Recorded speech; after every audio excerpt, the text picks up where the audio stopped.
Алмат, хурбатли милләттәштәр. Здравствуйте, дорогие башкортостанцы.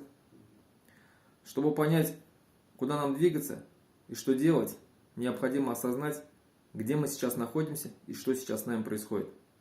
Сегодня буду говорить о башкирах, как о государствообразующем народе Республики Башкортостан.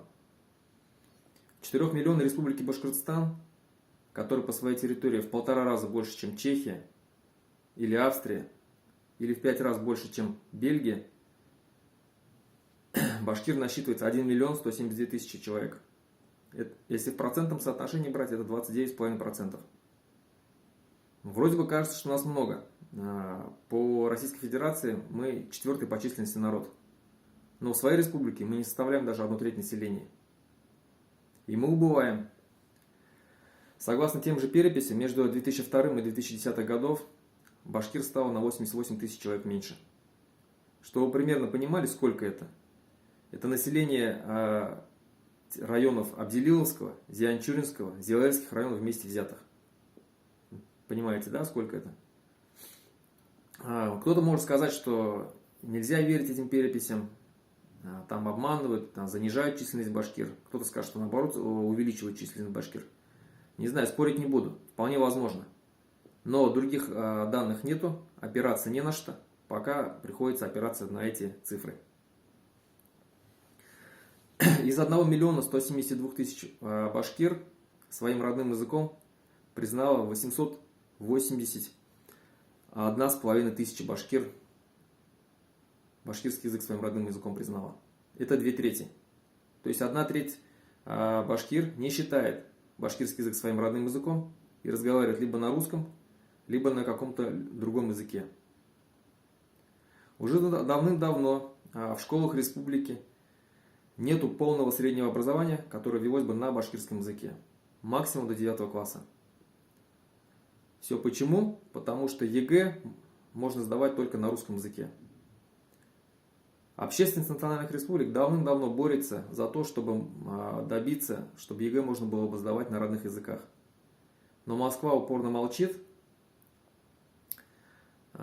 игнорирует этот вопрос, потому что это очень удобный инструмент ассимиляционной политики.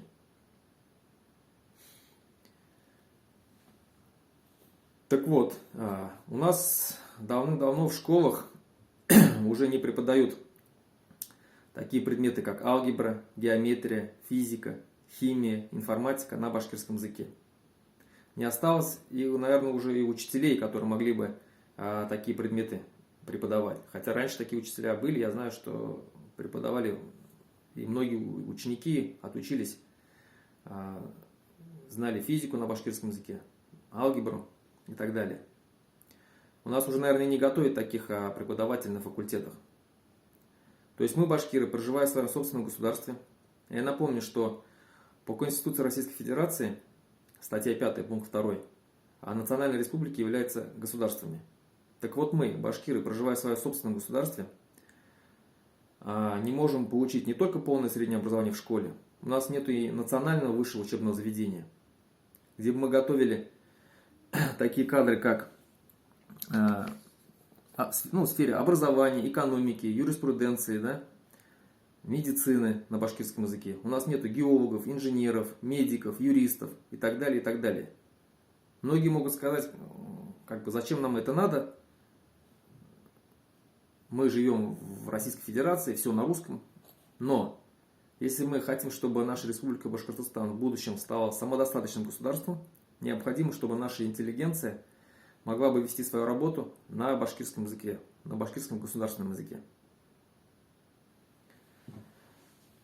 Когда Владимир Путин в Йошкар-Оле сказал о том, что дети не должны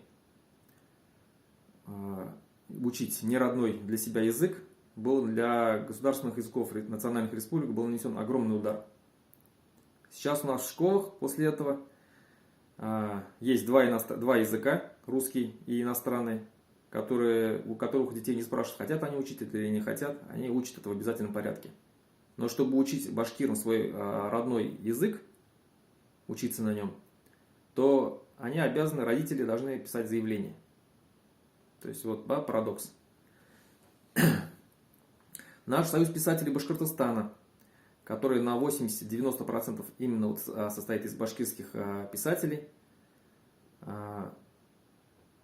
Могу сказать, наверное, что практически 80-90% этих писателей пришли еще туда с советских времен.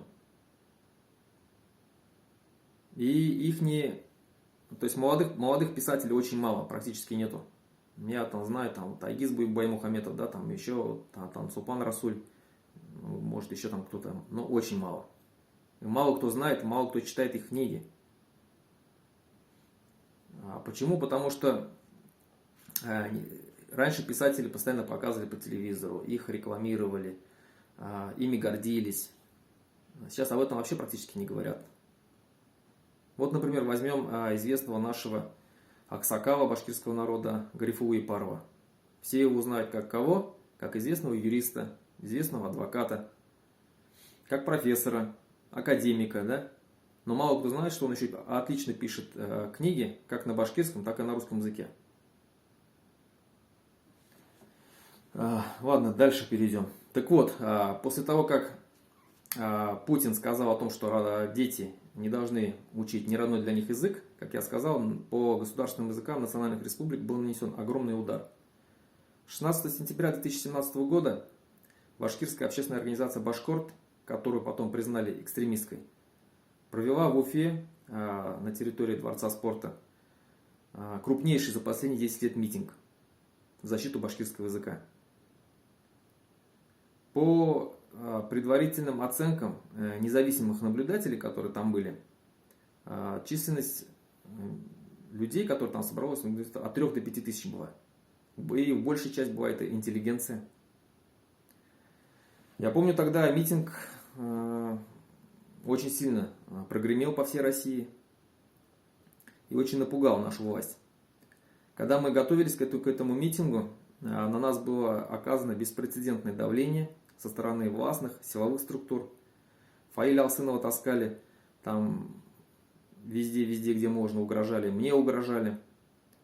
Говорили, что мы вас всех посадим, вас оштрафуют на огромный штраф. Ну, в принципе, потом так и произошло, что нас оштрафовали. Потом таскали в прокуратуру нас, и нас, и тех, кто выступал там. Но перед этим, я говорю, оказывалось сильнейшее давление. Давала попытка даже сорвать митинг, такая попытка была. На телефоны Фаиля, меня, потом всех кураторов, именно вот кураторов в каждом районе, у нас был куратор, человек, который отвечал за сбор людей, за организацию поиска мест в машинах, он отвечал за то место, за сбор, где люди собирались, распределял по машинам, и потом они должны были колонны выехать. Вот в каждом районе был такой человек. Так вот, у всех вот этих организаторов на телефонах был запущен вирус, в том числе и у нас здесь в Уфе. А у меня, у Фаиля. Фаиль даже снимал видео, показывал. В общем, телефон запустили такой вирус, что с ним невозможно было ничего сделать. Он постоянно звонил. Звонили какие-то неизвестные номера скрытые. Его сбрасываешь, опять звонит. Его сбрасываешь, опять звонит. И так до бесконечности. То есть нас лишили связи.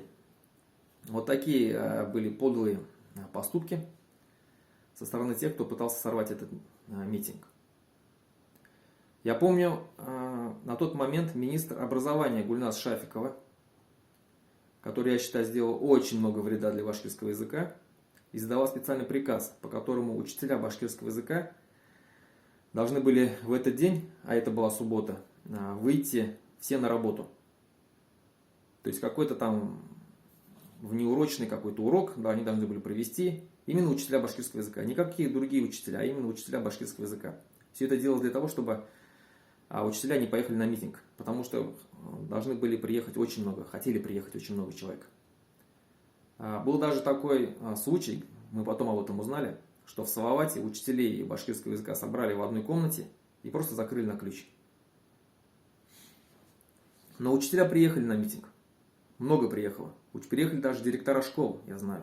И митинг состоялся. И, как я сказал, он уже прогремел на всю Россию. И башкирская власть вынуждена была пойти навстречу башкирской общественности в вопросах башкирского языка. чтобы как-то успокоить.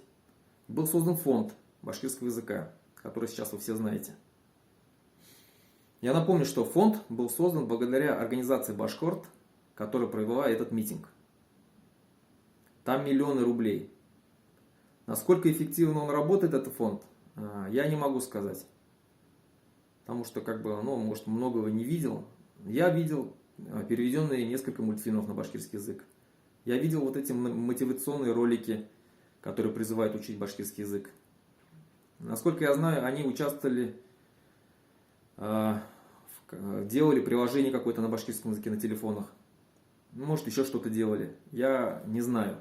Но я считаю, что это очень мало. Это не то, что я жду от фонда. Если кто-то, вполне возможно, я могу ошибаться. Но если кто-то знает, что он действительно проводит большую работу, напишите, пожалуйста, в комментариях. Вот. Дальше.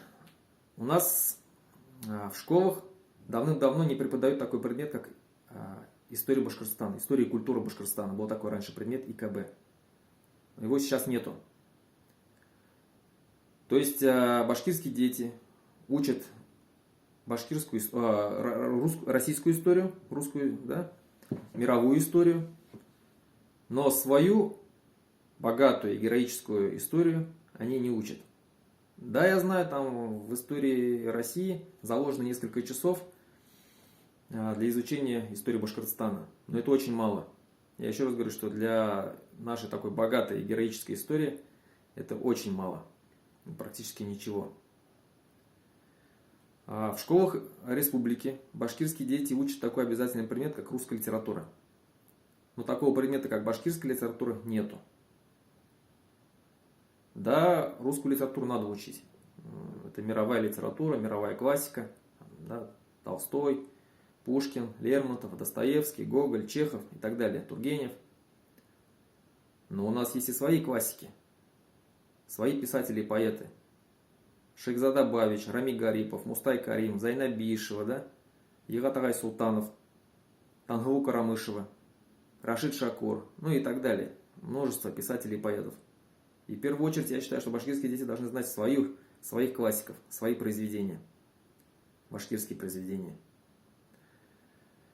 Ну вот, наверное, все, что пока на сегодня я хотел сказать. Это вот то, что сейчас я сказал.